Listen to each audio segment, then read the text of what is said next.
नमस्कार, एक बार फिर दोबारा से स्वागत आपका हरियाणा न्यूज़ 24 में। मैं हूं मुन्ना लांबा, मेरे सहयोगी हिमांशु लांबा के साथ। हम मौजूद खेड़ी सुल्तानपुर बादली विधानसभा क्षेत्र में, और ये झज्जर का आखिरी गांव है।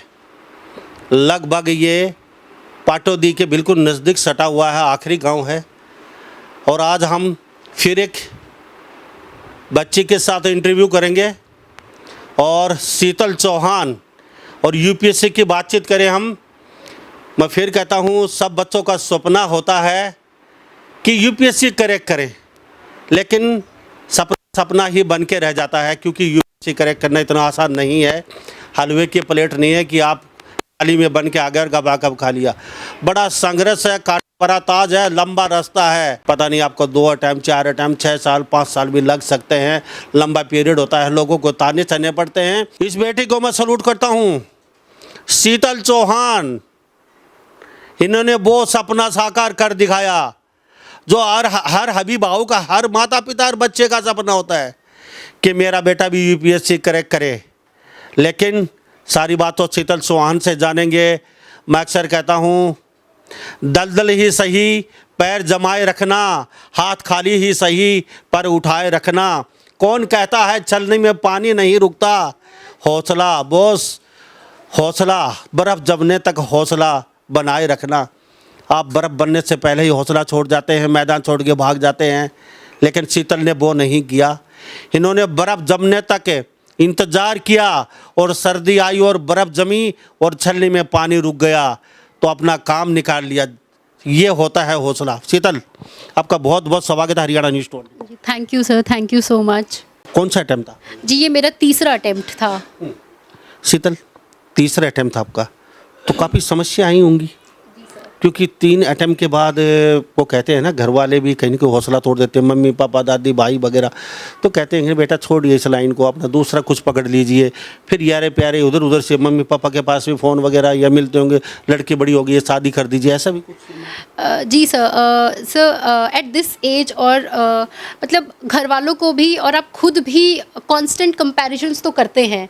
जैसे इस एज में आपके कुछ दोस्त होंगे जिनकी नौकरियां लग रही हैं, या फिर वो पर्सनल लाइफ में ग्रो कर रहे हैं, तो आप पर, आपके पेरेंट्स पर, सब पर ही ये दबाव बन जाता है, समाज की तरफ से भी, और इन जनरल आप खुद से भी वो सोचने लगते हैं कि हो नहीं रहा है, मैं क्या करूं, मैं छोड़ दूं क्या ये फील्ड। सर, मैं कहूँगी कि सेल्फ डाउट जो है वो तो इस जर्नी का बहुत ही सिग्निफिकेंट पार्ट है। आपको हर दिन सेल्फ डाउट फील होगा, बट उसको सेल्फ बिलीफ और से ही ओवरकम किया जा सकता है। उसको ओवरकम करके ही इस परीक्षा में या किसी और परीक्षा में पास की जा सकती है। आपका जब मनोबल डाउन हो जाता था, तो 3 प्रयास असफल, तो मम्मी पापा ने कुछ आपको ऐसा कहा, दादी ने, भाई ने, देखो छोड़ दीजिए, अब देखो दूसरा पकड़ो, फिर आपकी शादी करेंगे, ऐसा कुछ अभी आपके? सर, थैंकफुली मेरे पेरेंट्स ने, मेरे भाई ने, सब ने फैमिली में मुझे बहुत सपोर्ट किया। मुझे इनफैक्ट खुद ये कभी कभी फ़ील होता था, कभी मैंने उनसे बहुत अच्छे से ये शेयर नहीं किया, लेकिन मुझे खुद ये फ़ील होता था कि शायद मैं बहुत पीछे निकल रह गई हूँ अपने साथ वालों से। क्या मुझे छोड़ देना चाहिए, या मुझे यूपीएससी की तैयारी ही शुरू नहीं करनी चाहिए थी। बट थैंकफुली मेरे पेरेंट्स ने मुझे बहुत सपोर्ट किया। जब मैं सबसे ज़्यादा जी, सभी का बहुत ज़्यादा सपोर्ट था। तो जब असफल होते तो उस समय आप निराश होकर रोने लग जाती थी, उस समय क्या? जी सर, पिछली बार जैसे इंटरव्यू मैंने दिया था लास्ट ईयर भी 2024 में, तो उस साल मेरे माता पिता ने, भाई ने, उन्होंने मुझे बहुत सपोर्ट किया। जब मुझको भी खुद पर विश्वास नहीं था, उन्होंने मुझ पर विश्वास दिखाया। उन्होंने मुझे बहुत सपोर्ट किया कि कोई बात नहीं, नहीं हुआ तो तुम्हारा अगला, हाँ, वो सबसे पहले थे जिन्होंने ये बोला कि नहीं कोई बात नहीं, अगला हो जाएगा तुम्हारा, तुम कर लोगी। जब जैसा कि मैंने कहा कि जब मैं बहुत हताश थी, लेकिन उनको मुझसे ज़्यादा मुझ पर भरोसा था। मम्मी पापा भाई परिवार ने पूरा सहयोग किया है। जब ये मतलब हौसला टूट जाता था, रोने लगते तो उस समय परिवार खड़ा होता था स्क्रीन के साथ। बेटा, अब यूपीएससी की बातचीत करें, 3 बार असफल क्यों? तो मुझे लगता है कि इनिशियली तो जैसे फर्स्ट अटेम्प्ट में थोड़ी सी मिस गाइडेंस भी थी मुझे। जैसे मैंने फर्स्ट अटेम्प्ट में थैंकफुली प्रीलिम्स क्लियर कर लिया था, बट मेरा मेंस उतना अच्छा प्रिपेयर्ड नहीं था, तो मुझे मेंस में असफलता असफलता हुई उस मेंस में। बहुत ज़्यादा मार्क्स से नहीं छूटा था, 15 मार्क्स से छूटा था। तो उस 3 महीने में मैं बहुत अच्छे से शायद चीज़ों को नहीं कर पाई थी जितने अच्छे से मुझे करनी चाहिए थी। तो उसके बाद सर मैं कहूँगी कि सेकेंड अटेम्प्ट में मैंने कोशिश तो की उन गैप्स को फिल करने की। मैं मेंस भी क्वालिफाई कर पाई थैंकफुली उस अटेम्प्ट में, बट उतना ज़्यादा मेरा स्कोर इम्प्रूवमेंट नहीं हुआ मेंस में भी, और इसी वजह से मैं 19 मार्क्स से रह गई थी। सर उस अटेम्प्ट में भी मैं कहूँगी कि शायद मेरी तरफ से कुछ स्ट्रैटेजी में मिस्टेक थी। जैसे ख़ास तौर पर जो ऑप्शनल सब्जेक्ट है उसमें मेरा स्कोर अच्छा नहीं था, 241 मार्क्स थे मेरे सोशियोलॉजी में। बाकी जीएस ऐसे वो सब डिसेंट था, तो वहाँ पे मुझसे कुछ कमियाँ रह गई थी जो इस बार मैंने कोशिश की पूरी करने की। कुछ थोड़ा बहुत इम्प्रूवमेंट हुआ भी है वो सोशियोलॉजी स्कोर में भी। इस बार मैंने उसी पर ज़्यादा फोकस किया था, ऑप्शनल पर। अभी समय बातचीत हो रही है, कभी कह रहे थे कि पहली ऐसी बच्ची है जिसने 15 गांव में पहली बार यूपीएससी करके, और आपके परिवार में पहली ऐसी बच्ची है, पूरा परिवार ऑल ओवर गांव, कि आपने यूपीएससी क्रैक किया है। कैसा लगता है? जी सर, तो मैं कहूँगी कि इसका एक कारण ये भी है कि हमारे पास रोल मॉडल्स थोड़े से नहीं हैं, थोड़े कम हैं। जी सर, तो जैसे कि मुझे थैंकफुली मैं दिल्ली विश्वविद्यालय में मिरांडा हाउस में जब पढ़ रही थी, तो वहाँ से मुझे ये पता चला कि अच्छा यूपीएससी भी कोई एग्ज़ाम है। तो वो मैं कहूँगी कि वो जो एक्सपोजर था, वो एक्सपोजर ने मुझे हेल्प किया है ये समझने में कि मेरा एक्चुअली गोल क्या होगा लाइफ में।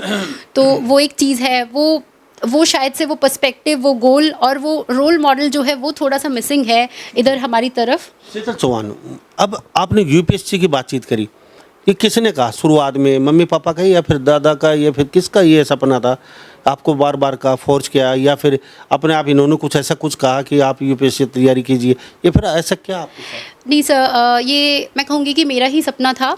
एक्चुअली इनिशियली मुझे डॉक्टर बनना था, तो एक सपना तो था आपका, लेकिन आपने बातचीत की परिवार से, मैं यूपीएससी ही क्रैक करना चाहती हूँ, और क्या बोले फिर परिवार? जी सर, मैंने मास्टर्स के बाद घर वालों को बताया था कि मैं यूपीएससी की तैयारी करना चाहती हूँ।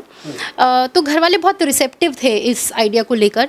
सर थैंकफुली मेरे पेरेंट्स हमेशा से ही 11वीं में कौन सा सब्जेक्ट चूज़ करना है से लेकर तुमको क्या करना है करियर में, तो उस सब चीज़ को लेकर वो बहुत रिसेप्टिव थे शुरुआत से ही। तो डॉक्टर बनना चाहती हूँ। जी सर, शुरू में मैं डॉक्टर बनना चाहती थी। मैंने नीट के लिए प्रिपेयर भी किया था 1 साल ड्रॉप लेकर, मेरा नहीं हुआ था नीट में।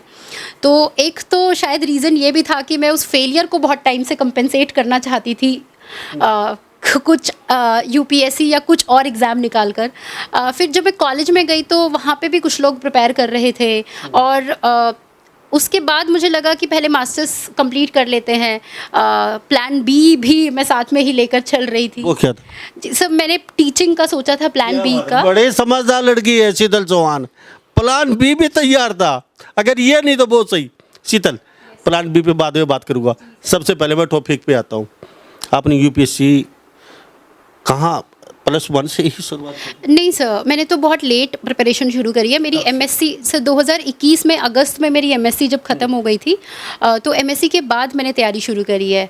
उसके 1 साल मैंने कोचिंग ली, फिर उसके बाद मैंने सेल्फ स्टडी की है बहुत टाइम तक। जैसे 2023 में मैंने अपना पहला अटेम्प्ट दिया था, तो उस साल नहीं हुआ था। फिर 24 में और ये 25 में उस कोचिंग किया? जी मैंने कोचिंग ली थी। Offline online? जी वो एक्चुअली उस टाइम कोविड वाला टाइम था, तो आधी कोचिंग ऑनलाइन थी, आधी ऑफलाइन, मतलब it was a mix of both. थोड़े से टाइम के लिए वो ऑफलाइन थी coaching, otherwise it was largely online only. अभी यूट्यूब से कितना फ़ायदा उठा पाए आप, कितनी प्रति सामग्री हम उठा पाते हैं? सो यूट्यूब है तो काफ़ी हेल्पफुल। वहाँ पे बहुत सारा फ्री कंटेंट और बहुत अच्छा कंटेंट अवेलेबल है, एंड यूट्यूब ने इनफैक्ट डेमोक्रेटाइज़ किया है नॉलेज को, which is very helpful for so many people. But एक प्रॉब्लम ये है कि कंटेंट एक्चुअली बहुत ज़्यादा भी है, बहुत ओवरलोड ऑफ कंटेंट है, तो उसको छलनी करके, उसको फिल्टर करके सही चीज़ ढूंढ आपने पाना कैसे? बड़ा मुश्किल है। सर मैं एक शुरुआत से ही इनिशियली कुछ गलतियां करने के बाद मैं खास करके मैं कोशिश करती थी कि मैं अपने सोर्सेज को बहुत लिमिटेड रखूं, कि मैं सेम अलग अलग जगह से सेम चीज़ पढ़ने की जगह मैं सेम सोर्स से बार बार पढ़ना थोड़ा प्रेफर करती थी। और सर इसमें ना एक बिलीफ जो है ना, आपको ट्रस्ट भी करना पड़ेगा अपने रिसोर्सेज पर, अपने नोट्स पर आपको ट्रस्ट भी करना पड़ेगा कि नहीं ये ठीक है, मैं यहाँ से कर रही हूँ, मेरा कवर हो जाएगा। तो वो एक मैं कोशिश करती थी कि जितना लिमिटेड हो सके मेरे नोट्स और मेरे सोर्सेज जितने लिमिटेड हो सके वो मैं रखूँ। तो शीतल चौहान, चलो ठीक है, आपने यूट्यूब से माने आप 50%? जी सर, मैंने काफ़ी प्रिपरेशन यूट्यूब से की है जी। यूट्यूब पे बहुत सारे फ्री रिसोर्सेज अवेलेबल है। जैसे मैं कह सकती हूँ कि मैंने सीसैट की बहुत लार्जली जो तैयारी करी है वो यूट्यूब से की है, जो एक कंपलसरी पेपर होता है प्रीलिम्स के अंदर। इसके अलावा मैंने मैपिंग बहुत सारी यूट्यूब से की है। न्यूज़ वाला बैठे हैं तो मैं बाद में तो हमारे साथ शीतल चौहान खास बातों में खेड़ी सुल्तान से मौजूद हैं। हरियाणा राज्य के बादली विधानसभा क्षेत्र और झज्जर जिले का आखिरी गांव पड़ता है। शीतल, हम आपसे कई विषयों पे और बातचीत करेंगे। अभी पहले आपकी मम्मी से पूछ रही थी जी कैसा लगता है बेटी? अच्छा लगता है। आपने सोचा था कभी बेटी? नहीं, कभी नहीं सोचा। अच्छा, नाम क्या है? राज चौहान। राज चौहान हमारे साथ। तो एक बेटा एक बेटी, तो बेटी क्या पढ़ रही है? कुछ आप भी पढ़ी लिखी? मैं तो 8 पढ़ी हुई हूँ। 8 पढ़ी हैं। माता जी अनपढ़ हैं और दादी जी भी शायद ही पुराने ज़माने में इतनी पढ़ाई नहीं होती थी, वो भी नहीं पढ़ी लिखी होंगी। 5वीं तक है, दादी जी बैठी हैं। आप 8 पढ़ी और बेटी ने झंडे गाड़ दिए पूरे भारत में। हाँ, आप सब लोगों का साथ है। सोचा था आपने बेटी ऐसा कुछ बड़ा करने वाली या कर रही है बेटी? नहीं, ऐसा मैंने कभी नहीं सोचा। तो अभी बेटी पढ़ती थी तो आपको पता था क्या कर रही है? क्या हाँ, पता था। क्या क्या क्या, क्या कहते थे बेटी? बेटी को बोलते थे कोई बात नहीं, अब की बार नहीं अगली बार हो जाएगा। तो कभी बेटी यहाँ आपके पास भी रह के पढ़ती थी? हाँ, पढ़ती थी, कभी आती थी 2-4 दिन के लिए। तो अभी बेटी की हम बातचीत करें, पूरे खेड़ी जो सुल्तान है यहाँ और यहाँ के 15 गांव में पहली बेटी ऐसी है यूपीएससी क्रैक किया है, तो क्या कहेंगे? और बेटियों को लेकर? और बेटियों को पढ़ाना चाहिए, अच्छी बात है, पढ़ाना। बेटी बेटों से कम नहीं है। अच्छा शीतल, मुझे एक बात जानना चाहूँगा। माँ ने कहा अब बाहर पढ़ाई पहली से कक्षा से लेके या बाहर रहेंगे? नहीं सर, मैं 11th क्लास से बाहर पढ़ने के लिए गई थी। 11वीं 12वीं मैंने महेंद्रगढ़ डिस्ट्रिक्ट से किया है। फिर उसके बाद मैं दिल्ली यूनिवर्सिटी चली गई थी 2016 में। 3 साल मैंने ग्रेजुएशन वहाँ से की है। उसके बाद पोस्ट ग्रेजुएशन मैंने बनारस हिंदू यूनिवर्सिटी से की है। जी सर, लार्जली उसके बाद 11th जी। ठीक है, उसके बाद अब ज़्यादातर बाहर रहे? Yes sir. मम्मी पापा घर में रहे? हाँ, जैसे कि करेक्ट किया अच्छा इस दौरान, हाँ सर, जैसे कि बीच में बहुत बार, जैसे मैं दिल्ली ज़्यादा दूर है नहीं हम लोगों के घर से, तो मैं बहुत बार बीच में जब मुझे लगा कि थोड़ा डीमोटिवेटेड लग रहा है या थोड़ा परेशान मैं हूँ, तो मैं बहुत बार यहाँ आ जाती थी और कुछ टाइम यहाँ रहकर भी प्रिपरेशन करती थी। शीतल चौहान, अब पढ़ाई की हम बातचीत करें, कितने घंटे पढ़ाई की आपने और इस दौरान आपने कौन से राइटर को, लेखक को आप रेफ़र करते हैं, ये राइटर बेस्ट है, वहाँ की किताबें पढ़ी? अखबार कौन सा लेना पड़ता है, कितना अखबार और कौन सा अखबार और कितनी घंटे, और हिंदी आया फिर अंग्रेजी, दोनों अखबार लेने पड़ते हैं? साथ में सुबह कितना समय होता है, शाम को कितना होता था आपका, ये भी जानने? जी सर, मैं बहुत स्ट्रांगली डिसएग्री करती हूँ फिक्स स्केड्यूल वाली चीज़ से। मुझे लगता है कि ऐसे फिक्स स्केड्यूल जैसी चीज़ कोई नहीं होती है। हो सकता है कि आज मैं 12 घंटे पढ़ाई करूँ लेकिन अगले दिन मैं 4 घंटे भी पढ़ाई नहीं कर पाऊँ। तो ऐसे भी बहुत टाइम था, जैसे मेंस का टाइम है, जब मेंस में ये है कि आप सुबह शाम एग्ज़ाम लिखते हैं, सेम डे एग्ज़ाम हो रहा है और अगले दिन भी आपका एग्ज़ाम है, तो उस दौरान आप सुबह शाम एग्ज़ाम भी लिख कर आएंगे लेकिन वापस आके भी आप पढ़ाई करेंगे। तो वो जो जब टाइम डिमांड करता है तब शायद मैं बहुत घंटे भी पढ़ रही हूँ, शायद 10-12 घंटे भी पढ़ रही हूँ। रेगुलर माने तो जी सर, लेकिन ऐसा था कि मतलब 8-10 घंटे, 8 घंटे 10 तो नहीं कह सकते, 8 एक घंटे मैं रोज़ कोशिश करती थी कि निकाल लूँ। क्या शेड्यूल होता था 8 घंटे सुबह शाम? जी सर, मैं एक्चुअली थोड़ा लेट सोती हूँ, तो मैं सुबह जैसे 10 बजे मैं कोशिश करती थी कि मैं लाइब्रेरी चली जाऊँ। तो मैंने जैसे एक स्लॉट निकाल लिया 10 बजे से 12:30-1 बजे तक मैंने एक स्लॉट निकाल लिया। फिर उसके बाद लंच कर लिया, फिर लंच करने के बाद एक स्लॉट निकाल लिया, फिर शाम को एक स्लॉट निकाल लिया और रात को मैं थोड़ा लेट तक पढ़ती हूँ, जैसे 1-2 बजे तक। तो वो रात में एक मेजर चंक मैं कोशिश करती थी करने का। उसमें ये है कि ये लार्जली मतलब 10 बजे से लेके रात के 2 ढाई बजे तक का टाइम है, जिसमें थोड़ा बहुत ऊपर नीचे, जैसे किसी दिन कम भी, इसमें से कम भी हो गया, जैसे कभी कुछ काम आ गया तो शाम में नहीं पढ़ पाए या कुछ ऐसा भी है। तो लार्जली ये मेरा जो टाइम स्लॉट था वो लार्जली यही है कि 10 बजे से लेकर रात को थोड़ा लेट तक पढ़ना, और कभी कभी थोड़ा ऊपर नीचे भी हो गया कि उठे लेट या फिर कभी किसी दिन और लेट सोए या जल्दी सो गए, बीच बीच में थोड़े चेंजेस के साथ। अखबार कौन सा रहा? सो मैं दी हिंदू पढ़ती थी। वो भी मैं कहूँगी कि बहुत बार ऐसा, जैसे कोशिश करती थी कि मैं कंसिस्टेंटली रोज़ पढूं, लेकिन बीच बीच में जैसे छूट भी जाता था किसी किसी दिन मुझसे। जैसे सुबह का स्लॉट फॉर सम रीज़न अगर नहीं, जैसे इनिशियली जब मैं प्रिपरेशन कर रही थी तब मेरा जो सबसे पहला स्लॉट होता था तो मैं पहले 1-1.5 घंटे में न्यूज़पेपर ही पढ़ती थी। लेकिन बाद में मैंने किसी दिन जैसे छूट भी गया, किसी दिन कुछ और इम्पॉर्टेंट करना है, जैसे खास करके जैसे प्रीलिम्स जब पास आ जाता है तो मैंने छोड़ दिया था न्यूज़पेपर पढ़ना वो महीने 1.5 महीने के लिए। बट दी हिंदू मोस्टली पढ़ा है मैंने। राइटर? सब बुक का ऐसा है कि एक, यस सर, जैसे एक वही जो सेम बुक लिस्ट है जो बहुत वाइडली अवेलेबल है, जैसे फॉर पॉलिटी के लिए लक्ष्मीकांत ही मैंने रेफ़र की, ऐसे हिस्ट्री के लिए, मॉडर्न हिस्ट्री के लिए स्पेक्ट्रम एक बुक है, सभी वही पढ़ते हैं, मैंने भी लार्जली वही बुक पढ़ी थी। उसके अलावा सर जैसे करंट अफेयर्स हैं तो करंट अफेयर्स के बहुत सारे कंपाइलेशंस मिल जाते हैं मार्केट में, बहुत सारी अलग अलग कोचिंग्स के। तो मैं विजन आईएएस की मैगज़ीन, जैसे इनिशियली मैगज़ीन्स पढ़ रही थी, बट बाद में I was into this cycle की प्रीलिम्स लिखा फिर मेंस लिखा, तो मैं पीटी 365 और मेंस 365 एक कंपाइलेशन उनका आता है एग्ज़ाम के जस्ट पहले, तो उस पर रिलाई करती थी बहुत ज़्यादा करंट अफेयर्स के लिए। इसके अलावा सर साइंस एंड टेक मेरा क्योंकि बैकग्राउंड था जूलॉजी वाला, तो बायोटेक्नोलॉजी मैंने बहुत एक्सटेंसिवली नहीं किया है, बट साइंस एंड टेक के लिए मैं लार्जली करंट अफेयर्स पर ही रिलाई करती थी। जैसे वो जो मैगज़ीन्स का कंपाइलेशन ही है उसी पर मैंने लार्जली बहुत रिलाई किया। जी सर। चलो, आपने यहाँ तक तो आप पहुँचे, लेकिन इसके साथ साथ आपने पढ़ाई की, चलो 7-8 घंटे की, ये जो इस दरम्यान आप क्या गपशप करते थे या घर पे चैटिंग करते थे कि माँ बाप से भाई ज़्यादा दिमाग वो होगा फजल, इसको माइंड को थोड़ा सा सही करें हम, या फिर फिजिकल कोई गेम होता है? सो मैं ऐसे आयरॉनिकली बहुत अच्छी नहीं हूँ स्पोर्ट्स में, even though I am from Haryana but I am not very good at sports. But मैं वॉक पे जैसे बहुत बीच बीच में बहुत बार कोशिश करती थी, स्पेशली जब बहुत डीमोटिवेटेड फील कर रही होती थी तो तब मैं कोशिश करती थी कि मैं वॉक पर चली जाऊँ, तो वो एक शॉर्ट वॉक शाम को, लेकिन उसका भी बहुत रेगुलर हो नहीं पाता था मुझसे, क्योंकि कभी पढ़ाई का प्रेशर बहुत है, कभी ऐसे ही नहीं जा पाए।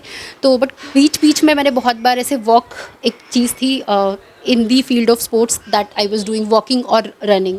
कई बच्चे थोड़ा सा मजाक में चलो यूपीएससी शुरू कर लेते हैं, लेकिन क्या उन बच्चों को क्या कहेंगे, कितना समय लेके आगे बढ़े? कोई ऐसा तो है नहीं आइए और आपको सिलेक्शन हो गया पहले अटेम्प्ट में ही, तो क्या कहेंगे? सर मुझे लगता है कि सबसे जो इम्पॉर्टेंट चीज़ है ना कि हमको मिस गाइडेंस से बहुत बचना है। मिस गाइडेंस और जो ओवरलोड ऑफ रिसोर्सेज है फ़िलहाल, जैसे बहुत अच्छा है कि यूट्यूब से, टेलीग्राम से चीज़ें बहुत ईजीली लोगों को मिल जाती हैं, लेकिन उतनी ही आसानी से फिर उनको मिस गाइडेंस और ओवरलोड ऑफ रिसोर्सेज या फिर रिसोर्सेज जो इम्पॉर्टेंट नहीं है वो मिल जाते हैं। तो मैं कहूँगी कि उससे बचने की ज़रूरत है। ऑल्सो जब आप अपना फर्स्ट अटैम्प्ट देना तो आप वो अटैम्प्ट ऐसे दें कि बहुत प्रिपरेशन के साथ वो अटैम्प्ट दे, जैसे ऐसे ही नहीं दे अपने किसी भी अटैम्प्ट को। इसका रीज़न ये भी है कि आपके पास लिमिटेड अटैम्प्ट्स हैं, लेकिन इसका दूसरा रीज़न ये भी है कि अब हर अटैम्प्ट के साथ आपकी हिम्मत थोड़ी सी कम होती चली जाती है। तो आप कोशिश कीजिए कि जब आप दे रहे हैं तो पूरा अच्छे से सोच समझ के सिलेबस। सर मैं टाइम का तो नहीं कहूँगी क्योंकि अलग अलग लोग बहुत अलग तरह पर पहला टाइम 2 टाइम ना हुआ तो फिर बार करता करना पड़ेगा। यस सर, जैसे यस सर, हाँ जी, उनके लिए है ये। लेकिन जैसे मैं कहना चाहती हूँ कि जो फर्स्ट अटेम्प्ट जब आप दो ना, तो आप बहुत अच्छे से दो, आप सिलेबस को बहुत अच्छे से अंडरस्टैंड करके दें, आप प्रीवियस ईयर क्वेश्चंस को बहुत अच्छे से अंडरस्टैंड करके दें। मतलब आपके पास ना, जैसे कि आप जब प्रीलिम्स दे रहे हैं तो मेंस आपका रेडी होना चाहिए, कि ताकि आपको मतलब ऐसा है कि आपका निकल जाए, मतलब प्रोबेबिलिटी हो कि आपका निकल जाए। एग्ज़ाम बहुत डिफ़िकल्ट है, हो सकता है कि नहीं निकले, लेकिन कम से कम ये कि आपने अपनी पूरी कोशिश कर ली है। एंड एक चीज़ ये भी कि आपकी वो जो अटैम्प्ट की कोशिश है, even if you are not able to clear it in your first attempt, that मेहनत और वो जो सारा एफर्ट है वो आपको सेकेंड अटैम्प्ट में काम आएगा। अब दादी जी सुन रही हैं आपकी बात, बड़ी खुश हो रही है। दादी जी अभी आपके पास सुन लूँगा। प्रमोद जी, चौहान साहब क्या कहेंगे? इनके पिताजी इनसे कुछ बातचीत करते हैं, क्या कहेंगे? मैं तो यही कहूँगा कि अगर इंसान चाहे तो सब कुछ संभव है, लेकिन बशर्ते परिश्रम तो करना पड़ेगा। परिश्रम के कारण ही मैं उसके मतलब सफलता मिलेगी।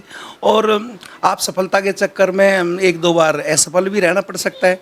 शायद भगवान ने कुछ और सोच रखा हो, हैं, और आप करना कुछ चाह रहे हो और हो कुछ और जाता है। तो ऐसी ऐसी समस्याएं भी ज़िंदगी में रहती है। तो ज़रूरी नहीं है कि सभी बच्चे यूपीएससी करें, लेकिन किसी भी काम को करो, काम कोई भी हो, कोई भी, तो उसको मेहनत और लगन से करो तो सफलता आपको 100% मिलेगी। प्रमोद चौहान ने कहा किसी भी काम को करो उसको शिद्दत से करो, शिद्दत से तो ही सफलता हासिल होगी। आप ढुलमुल तरीके से कभी कामयाब नहीं हो सकते। आप लिखवा लीजिए, क्योंकि आप सोच के आते हैं कि 6 महीने में हमारी दुकानदारी चमक जाएगी, 6 महीने में हमारा पति बन जाएंगे, बिजनेस खड़ा हो जाएगा, 6 महीने में जॉब मिल जाएगी, 6 महीने में ये हो जाएगा। सब प्रेशर रखना पड़ता है। और इस बच्ची से पूछिए, ये तीसरा अटेम्प्ट में क्लियर कर पाई है यूपीएससी। 2 कैसे गुजारी हैं रातें, कितनी कठिन रातें होंगी जब आप सो रहे हैं, ये जाग रहे हैं, और ऊपर से इतनी बर्डन नहीं हो पाएगा, हो पाएगा क्यों यूपीएससी है। ये इनसे पूछिए किस तरीके से 2-2, 4-4, 5-5 साल निकाल पाते हैं ये बच्चे। प्रमोद जी, कभी आपके पास ऐसा हुआ कि बच्चे के लिए रिश्ते आने लगे, तीसरी बार क्लियर हो पाया है? तो फोर्स तो लोग देखो, जब एज बढ़ती है या तो शादी के लिए तो मेरे लड़के से भी बड़ी है लड़की, तो फिर मैंने तो ये सोचा कि भाई इसके लिए तो भी मुझे टाइम देना चाहिए। और मैं ऐसा करता हूँ कि एक शादी कर लेता हूँ, लड़के वाली शादी। तो मैंने इससे पहले लड़के की शादी की और वो मेरे को, तो लोगों ने तो जैसे ये कहा भाई क्या नाम है, तू अभी लड़की शादी के लायक है तो कर, तो हाँ तो शादी कर। तो फिर मैंने उस लोगों को ये समझाया, मैं अगर इसके लिए अगर कोई बच्चा देखने जाऊँ तो किस टाइप का बच्चा देखूँ, यानी कि टाइप कौन सी ग्रेड देखूं। अभी ये जो है मान लो ज़्यादा उच्च कोटि का अगर बच्चा देखता हूँ एजुकेशन में है तो वो हमें लाइक नहीं करेगा, और हम अगर नीचे कैटेगरी के कोई अगर लेवल का बच्चा देखते हैं तो फिर वो हमारी समझ से बाहर हो जाएगा हैं। और ऐसा करते हैं। तो एक बार मैं रिश्ते के लिए गया भी था, तो सीजीएल का एक लड़का इंस्पेक्टर था, तो उसने हमें ज़्यादा मान्यता ना दी, तो उस टाइम मान्यता ना दी तो भाई वो ये समय की बात है। तो उस दिन के बाद फिर मैं इसके रिश्ते के लिए कभी गया भी नहीं कहीं घर से बाहर। तो मैंने सोचा अब तो जो है पहले जो है फाइल क्लियर ही हो जानी चाहिए, या तो इधर या इधर। यानी जी ईमानदारी से बताना, आपके दिल में क्या चल रहा था? बेटी बार बार असफल हो रही थी यूपीएससी में, सही ईमानदारी से बताना। कभी आपने सोचा नहीं अब तो बेटी की शादी कर ही देते हैं, नहीं हो पाएगा, या कभी ऐसा सोचा बेटी नहीं कर पाएगी अब तो मुश्किल है मेरे ख्याल से, तो ऐसा कि यूपीएससी एक सपना? ऐसा मैंने कभी नहीं सोचा। मेरी हमेशा, हाँ, मैं जो सकारात्मक सिस्टम का आदमी हूँ, आशावादी हूँ। मैं किसी काम को है ना नहीं समझ जो ना मेरी डिक्शनरी में नहीं है। मैंने तो बल्कि और लोगों को भी यही बोला कि 6 अटैम्प्ट इसमें हैं, तो अभी तो हम तीसरे अटैम्प्ट में ही हैं। तो अब की बार भी अगर हमें सफलता किसी कारणवश अगर हमें सफलता नहीं मिलती तो हम नेक्स्ट सफलता के लिए फाइट में चले जाते हैं। अगर 6 अटैम्प्ट में शीतल चौहान आपकी बेटी नहीं हो पाती तो पर मुझे आपका रिएक्शन क्या होता, और आप क्या? देखो रिएक्शन क्या होता, पोस्ट ग्रेजुएट है तो जीवन की जो अपने प्रक्रिया को चलाने के लिए तो ये ऑलरेडी अपने जो भी कहीं भी जॉब करके अपना जीवन तो यापन कर ही लेती। तो यूपीएससी ना होता तो भी कोई मायूस होने की कोई ज़रूरत नहीं थी हमें। वो पढ़ाई क्या नाम है, मैं तो ये भी कहूँगा, यहाँ तक भी कहूँगा, पढ़ाई खाली नौकरी के लिए अंदर से जो है अंधकार को दूर करती है, प्रकाश में ज़िंदगी हो जाती है। तो आप किसी भी सेक्टर में या किसी भी उस पर जाके आप अपने बेहतरीन ज़िंदगी जी सकते हैं, काम कर सकते हैं। तो प्रमोद जी, तो आप चौहान हैं, फिर भी अब क्या कहेंगे खासकर पूरे हिंदुस्तान के अभिभावकों, माँ बाप को, और ख़ासकर आप चौहान जो क्षत्रिय जो राजपूत समाज के हैं, तो थोड़ा सा बेटियों के लिए कुछ?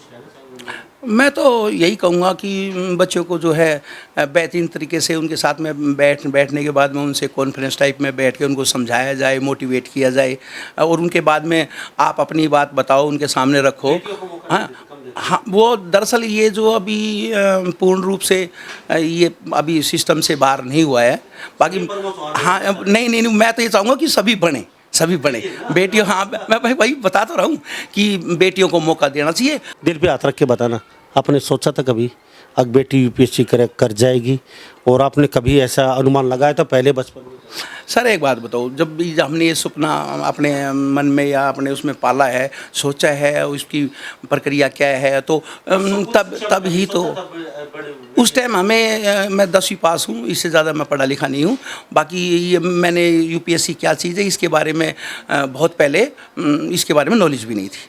शीतल, पिताजी कहते हैं बड़ा सहयोग, हमारे कोई टेंशन नहीं थी, होती ना तो भी हमारी कोई दिक्कत नहीं थी। शीतल, आपको कितना बर्डन था?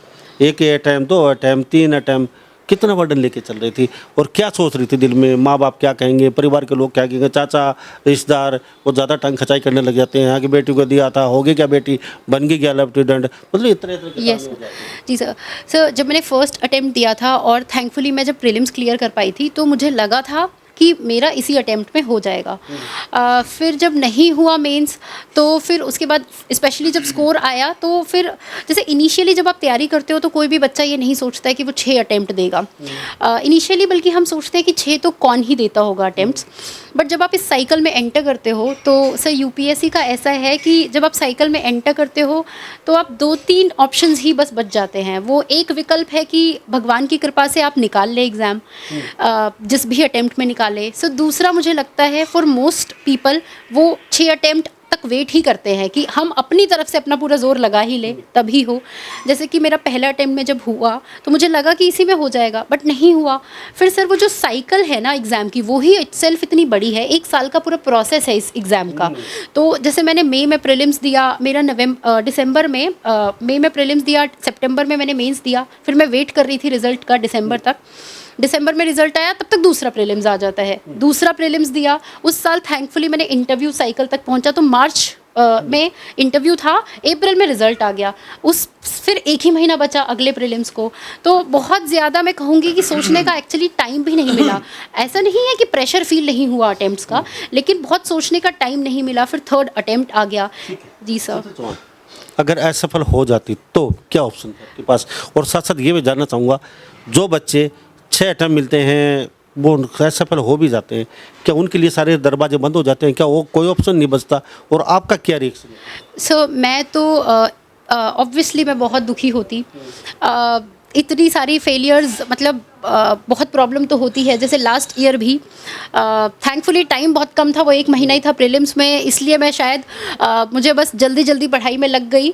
अदरवाइज़ बहुत परेशान मैं मतलब थी पिछली बार भी, और इस बार भी डेफिनेटली मैं बहुत परेशान हो जाती। बट हाँ, देती अटेम्प्ट ही प्रीलिम्स का 2026 का। मैं थोड़ा ये साइकिल ही ऐसी है कि थोड़ा सा असफल होती तो फिर? जी सर, फिर आपके पास क्या था? सर जैसे मैं तो, क्योंकि मेरा 3 अटेम्प्ट्स हुए थे, 3 अटेम्प्ट बचे थे, तो मैंने पहले से, लोग मोस्टली यही करते हैं कि वो पहले से प्रीलिम्स की तैयारी भी शुरू कर देते हैं रिजल्ट आने के। आपने बी प्लान? यस सर, हाँ ये था कि अटेम्प्ट्स एग्जॉस्ट होने के बाद या फिर उससे, जैसे मैं इस बार सोच रही थी कि मैं असिस्टेंट प्रोफेसर का कहीं एग्ज़ाम जो है वो साथ के साथ असिस्टेंट प्रोफेसर का एग्ज़ाम जो है वो देखूं कहीं पे। प्लान बी पे भी मैं जैसे एक इनिशियल, यस सर, मैं सोच रही थी जैसे इस बार खास करके कि अब से थोड़ा प्लान बी पर भी फोकस करूं। जैसे स्टेट पीसीएस का जो एग्ज़ाम है, थोड़े मल्टीपल एग्ज़ाम्स रखूं उसमें, सो दैट किसी एग्ज़ाम में तो बात बने। तो ऐसा मैं बी प्लान थोड़ा दूसरे तीसरे अटेम्प्ट के बाद, दूसरे के बाद शीतल चौहान ने कर दिया था शुरू। अभी प्रोफेसर भी बन सकते हैं और भी कई रास्ते खुल रहे हैं। जो असफल होते हैं वो असफल नहीं, यानी कि उनके लिए दरवाजे कई खुल रहे हैं। सो मैं कहूँगी कि ऐसे डिफ़िकल्ट तो बहुत ज़्यादा है जर्नी। आप जब इतने साल किसी एग्ज़ाम को देते हैं, 6 तो आपके पास अटेम्प्ट हैं, वो 6 साल प्लस आपकी पढ़ाई भी होगी कुछ सालों की, तो लोगों के साथ साथ 8-8 साल जब निकल जाते हैं, तो ये है तो बहुत अनफॉर्चुनेट और बहुत मुश्किल भी है ये किसी के लिए कहना कि नहीं उनके पास ऑप्शंस हैं, वो कुछ कर लेंगे। बट ये भी है कि life is beyond UPSC, and आपको कुछ ऐसा भी नहीं है कि मतलब यूपीएससी नहीं है तो कुछ नहीं है. There are always options available. You have to look out for them. आपको हमेशा ही होपफुल रहना चाहिए लाइफ में और कुछ और ऑप्शंस एक्सप्लोर करने चाहिए. जिसका जो भी फील्ड है वो फील्ड में अगर आपके पास कुछ ऑप्शन अवेलेबल है तो आप वो ट्राई कर सकते हैं. कभी अभाव हुआ किसी चीज़ का, मम्मी पापा ने किसी चीज़ का अभाव हुआ? पैसे का, ड्रेस का, खाने का, जेब खर्चे का कुछ? नहीं सर, थैंकफुली भगवान की कृपा से मुझे नहीं फेस करना पड़ा ये सब इश्यूज़. सबसे पहले रिजल्ट की जब आपको पता चला तो आपको कैसे पता चला, क्या कर रहे थे उस समय, और आपने फिर क्या, आपका रिएक्शन क्या था और किसको बताया? Yes sir. और कहाँ पे थे आप? जी सर, उस दिन सुबह से ही, इनफैक्ट उस पूरे वीक में ही बहुत चल रहा था कि आज रिज़ल्ट आने वाला है, आज रिज़ल्ट आने वाला है. जी सर.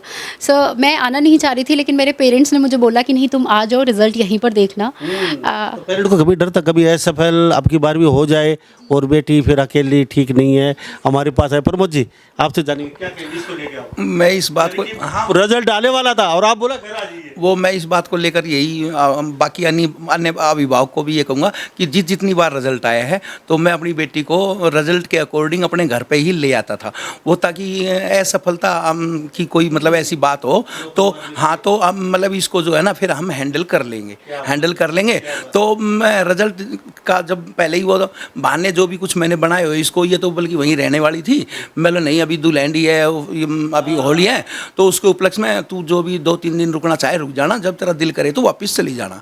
पर लेकिन क्या नाम है, मेरा माइंड ओनली फॉर रिजल्ट के फोकस पे था. तो इन केस अभी तो हमें सफलता मिली तो हमें खुशी का कुछ इजहार भी आया और वो हुआ. और हम जो असफल हो जाते तो फिर इसको दोबारा आगे के लिए इसको और मोटिवेट करके 2-3 दिन घर पे रख के इसको दोबारा पढ़ाई के लिए अपडेट कर देते. पिछली बार जो हम असफल रहे तो तब भी रिजल्ट हमारे साथ यहीं हमने देखा है. और मतलब जो इसे 2024 का जो था. तो और इस यूपीएससी के बारे में मैं एक बात और भी कहना चाहूँगा. वो कितना भी जो अपने आप को कॉन्फिडेंस वाला बच्चा हो, वो क्या नाम है, ये अपने अंदर वो नहीं कर सकता कि शायद मतलब मुझे सफलता मिल जाए. वो कोई मतलब शॉर्टली वो नहीं होता. तो ये नहीं है कि ज़रूर नहीं है कि आप सफलता मिल जाए और ना भी मिले. तो हमारे साथ प्रमोद चौहान की लड़की शीतल चौहान खास बातचीत हुई मौजूद हैं और बड़ा अच्छा लगता है इस तरीके से बातचीत करते हैं. रिजल्ट आया, किसने देखा? सर मेरे एक फ्रेंड ने मुझे कॉल किया था एक्चुअली, अब क्योंकि आने वाला था सुबह से अरे रिजल्ट. शीतल तुम्हारा हो गया? Yes sir. एक्चुअली हुआ क्या कि मैंने फ़ोन दूसरे कमरे में रखा हुआ था. मैं बहुत देर से बहुत एंशियस थी. मैंने मैं बहुत एस्केप करने का कोशिश कर रही थी. मैंने सोचा मैं सो जाती हूँ थोड़ी देर. मैं बार बार फ़ोन भी चेक कर रही थी. मम्मी पापा कहाँ थे? जी सर. मेरे पापा तो काम से बाहर गए हुए थे. मेरी मम्मी जी. तो फिर उसके बाद मेरे एक दोस्त का फ़ोन आया. मुझे बहुत सारे एक्चुअली कॉल्स आ रखे थे, मेरी 2 दोस्तों के बहुत सारे कॉल्स थे. तो अब मैंने जब इतने फ़ोन्स देखे तो मुझे लगा था कि हो तो शायद गया ही है, तभी इतने कॉल्स कर रहे हैं. तो फिर मैंने उनको कॉल बैक किया तो मुझे पता लगा कि मैंने सबसे पहली चीज़ यही पूछी कि क्या मेरा हो गया है. तो उन्होंने कहा हो गया है. उसके थोड़ी देर बाद मुझे याद आया कि हाँ रैंक भी कोई चीज़ होती है. तो फिर मैंने पूछा, उन्होंने कहा 405 रैंक है. फिर मेरी मम्मी यहीं पर थी, मैंने उनको बताया. सर इनिशियली बहुत डिसबिलीफ वाला और बहुत इमोशनल सा मोमेंट था वो. जी सर. मैंने अपने मम्मी ने तुरंत ही पापा को फ़ोन किया. मेरा भाई तुरंत ही आ गया. तो मैं, मेरी मम्मी, मेरा भाई, in fact we cried a lot. शायद मतलब मैं ये नहीं कहूँगी कि वो रिज़ल्ट वाले जितना, लेकिन वो इतना इमोशनल सा वो मोमेंट था कि बहुत अच्छा लगता है. बहुत डिसबिलीफ भी होता है कि थैंक गॉड कि कुछ हो गया, चलो ऐसा. जी सर. तो शीतल चौहान हमारे साथ खास बातचीत में है. शीतल चौहान, चलते चलते ये और बता दिए, तीर और तलवार का ज़माना गया, अब कलम का ज़माना है, क्या कहेंगे? जी सर मैं कहना चाहती हूँ कि वो आपको जिस भी फील्ड में अच्छा करना है सर. स्पोर्ट्स में आप अच्छा करना चाहते हैं, आप वो कीजिए. आपको लगता है कि आप कलम के फील्ड में अच्छा करना चाहते हैं, पढ़ाई में कुछ अच्छा करना चाहते हैं, तो वो कीजिए. मैं कहूँगी कि फॉलो योर हार्ट एंड दिल से आप फिर उस चीज़ को करने में भी वो प्रयास कीजिए.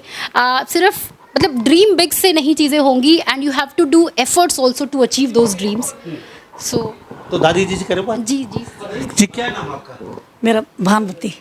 भानुमति जी, क्या कहेंगे पोती को लेके? आपने पोती को जन्म दिया जब आप साथ थी, मुझे वो पढ़ाया. मेरी पोती जिस टाइम पर जन्म हुआ मुझे बहुत खुशी हुई क्योंकि मेरी बेटी नहीं थी। मैं अपनी पोती पे बड़ा गर्व करती, और मेरी बच्ची शुरू से ही पढ़ाई में बहुत होशियार थी। तो मैं तो यही बोलूँगी, बेटी को बचाओ और बेटी को पढ़ाओ। जो बच्ची अरमान लेके आती हैं और उनको अरमानों को और सपनों को पूरे करवाओ, उसमें कोई भेदभाव मत करो लड़की में लड़का में। मैं तो यही कहना चाहती हूँ सबसे, बेटी बहुत अच्छी चीज़ होती है, लक्ष्मी होती है घर की। 2 घर को बसा के चला के चलती है बेटी, 2 घरन की लक्ष्मी होती है ये। मुझे तो इस पे अपनी पोती पे बड़ा गर्व और बहुत, और देश में और गुहांड में सारे देश में मेरी बेटी ने नाम रोशन कर दिया। मुझे बहुत गर्व अपनी पोती पे। तो फिर पोती के साथ रहोगे अब आप, ये अफसर बन गई अब? मैं पोती के साथ रहूँगी, हाँ, कोठी में, कोठी बंगला में रहूँगी। मेरे अरमान पोती ने पूरे करें। ओके। तो ये दादी जी है, बड़ी खुश है, और कहते हैं ना पूत का पाँव पालना में दिख जाते हैं। तो दादी जी पूत का पाँव पालना में, ये शुरू से ही पढ़ाई में बहुत अच्छी बच्ची ही। सारे परिवार बड़ा खुश होता है इस पे, बड़े सारे परिवार का हाथ था, बड़े राजी होके कि बड़ी बड़ी घर की बेटी है हमारी। हाँ, सबसे बड़ी यही बेटी है हमारी। तो हमें बहुत इसके ऊपर बहुत गर्व है। इनके दादाजी, हाँ, दादाजी होते तो खुशी की बड़ी, आज बड़ी छड़ी लगती, जो खुशी में बड़े, मेरी बेटी पढ़े करे तो बड़े राजी होकर रहे। हाँ जी। तो शीतल चौहान, सर एक चीज़ मैं कहना चाहती हूँ, जैसे जिस बैकग्राउंड से हम आते हैं, जैसे मेरे दादा दादी को लेकर मैं, मध्यम वर्ग से आते हैं। जी सर, हम मध्यम वर्ग से आते हैं, हम रूरल बैकग्राउंड हमारा है। तो उसमें जैसे मेरे दादाजी और दादी जी, अम्मा का, इनका भी बहुत रोल रहा है। जैसे शुरू से यूजुअली जैसे हमारे परिवारों में उतना उससे नहीं लिया जाता है कि लड़की को पढ़ना है, उसको बाहर पढ़ने के लिए भेजना है। तो मेरे दादा दादी वो बहुत ही खुश हमेशा से होते थे जब मैं, खास को राजपूत समाज में तो बड़ा दिक्कत होती है, क्योंकि बाहर भेजना है, बेटी को पढ़ाना है। अब तो थोड़ा बहुत हो गया, लेकिन अब से हम 10 साल 15 साल पहले की वो देखें तो लड़कियों को लगभग ना के बराबर पढ़ाई होती थी, और आपके समाज में तो बड़ा मुश्किल होता है। जी सर, तो जब मैं बाहर पढ़ने भी गई तो मेरे अम्मा बाबा वो बहुत खुश हुए। जब पढ़ाई में भी कभी कुछ बहुत अच्छा हुआ तो बहुत ही ज़्यादा वो खुशी से लोगों को बताते थे। तो ये दादी जी बड़े प्रेम करती हैं, और दादी जी 75 साल से ज़्यादा उम्र है, और चेहरे से पता चलता है कि बुज़ुर्गों की कितनी सेवा आती है। इस घर में चौहान साहब बड़ी अच्छी सेवा करते हैं, अपनी माता जी को ये बड़े प्यार से रखते हैं, क्योंकि इस उम्र में अच्छी खासी हट्टी कट्टी, 75 साल से ज़्यादा उम्र है। नहीं तो साहब आजकल गौ माता और जो बुज़ुर्ग सड़कों पे हैं, गौ माता सड़कों पे हैं, बुज़ुर्ग आश्रमों में हैं, रोज़ 60 आश्रम खुल रहे हैं। अब चलते एक वादा करके जाइए शॉर्टकट शब्दों में, आप यूपीएससी क्रैक करके अच्छा पास खासा पद मिलेगा। पता नहीं कितनी लोग आएंगे काम करवाने के लिए। जो लोग पैंडारी टांग के आगे आके अपने सोर्स से काम करवा के चलते बनते हैं, जो दिहाड़ी मजदूर है, रोज़ आता है बेचारा चक्कर काट के फटे पुराने अपनी दिहाड़ी छोड़ के लाइन में लग के रोज़ वापस जाता है, उनकी कोई सुनता नहीं है। अब वादा कीजिए, पहले जो पीछे लाइन में जो दबे कुचले लोग हैं उनको कोई पूछता नहीं है, उनका काम फटाक से होगा आपकी लाइन में। जी सर, बिल्कुल सर। मैं कहूँगी कि कंपैशन जो है ना, वो एकदम कोर क्वालिटी है सिविल सर्विसेज की। तो वो तो सभी सिविल सर्वेंट्स के जहन में होनी चाहिए।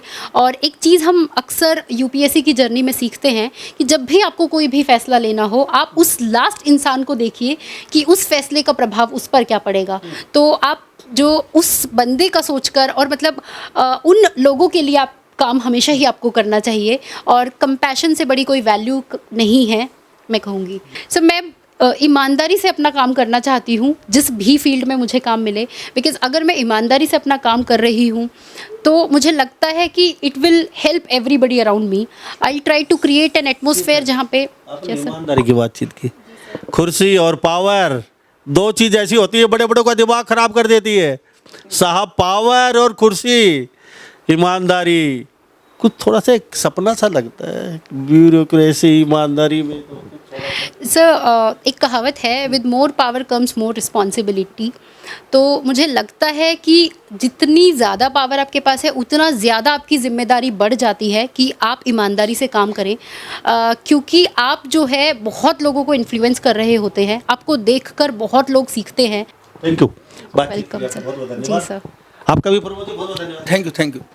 तो ये पूरी फैमिली प्रमोद चौहान की बेटी शीतल चौहान हमारे साथ खेड़ी सुल्तान में मौजूद हैं, बादली विधानसभा क्षेत्र में। इस बारे में आप क्या सोचते हैं शीतल के बारे में? और बड़ा अच्छा लगा बातचीत करके। तो मैं फिर कहता हूँ, शीतल चौहान कर सकती हो तो आप क्यों नहीं कर सकते? सूरज उदय हो चुका है और खड़े हो जाइए और चलिए, रास्ता साफ है, लेकिन पेशेंस रखिए। अब नहीं कर सकते तो कभी नहीं कर सकेंगे, क्योंकि 21वीं सदी है और 21वीं सदी में साहब सब कुछ संभव है।